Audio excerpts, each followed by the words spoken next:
Gloves হাতে Alireza বেইরানভান্দের এই অতিমানবীয় বীরত্বই এখন ইরানকে টুর্নামেন্টের নকআউট পর্বে যাওয়ার এক উজ্জ্বল স্বপ্ন দেখাচ্ছে। ম্যাচের শেষ দিকে বেলজিয়াম 10 জনের দলে পরিণত হলে ইরান নির্ভয়ে অল আউট আক্রমণে যাওয়ার সাহস পায়। প্রথম ম্যাচে নিউজিল্যান্ডের বিপক্ষে 2 গোল হজম করা ইরান যে বেলজিয়ামের মতো শক্তিশালী দলের বিরুদ্ধে কোনো গোল না খেয়ে মাঠ ছাড়তে পেরেছে, তার পুরো কৃতিত্বই বেইরানভান্দের। শুধু শট ঠেকানোই নয়, ডি বক্সের ভেতর আকাশপথের নিয়ন্ত্রণও ছিল পুরোপুরি বেইরানভান্দের দখলে। বেলজিয়ামের উইঙ্গারদের বিপজ্জনক সব ক্রস ও কর্নার কিক নিখুঁত টাইমিংয়ে পাঞ্চ করে দলকে বারবার বিপদমুক্ত করেছেন তিনি। বেলজিয়ানদের দূরপাল্লার শটগুলো যেভাবে তিনি শরীর ভাসিয়ে গ্রিপে নিয়েছেন, তা গ্যালারিতে থাকা দর্শকদের বারবার হাততালি দিতে বাধ্য করেছে।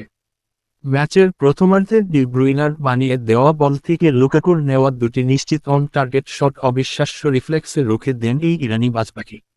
ম্যাচের শুরু থেকে একের পর এক আক্রমণে ইরানের রক্ষণভাগকে কোণঠাসা করে ফেলেছিল বেলজিয়াম। তবে পোস্টের নিচে বেইরানভান্দ ছিলেন অটল ও নির্ভীক।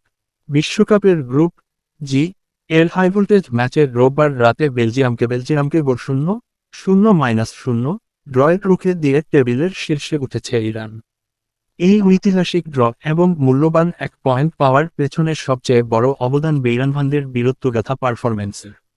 বেলজিয়ামের আক্রমণভাগে ছিলেন কেভিন ডি ব্রুইনে কিংবা রোমেলু লুকাকুর মতো বিশ্বসেরা তারকারা। ম্যাচের আগে ফুটবলপ্রেমী ও বিশ্লেষকদের সবার ধারণা ছিল, বেলজিয়ান রেড ডেভিলদের বিধ্বংসী আক্রমণের সামনে হয়তো খড়কুটোর মতো উড়ে যাবে ইরানের রক্ষণভাগ। তবে লস অ্যাঞ্জেলেসের স্টেডিয়ামে সব হিসাব নিকাশ ওলটপালট করে দিলেন একজন, তিনি ইরানের অভিজ্ঞ গোলরক্ষক আলীরেজা বেইরানভান্দ।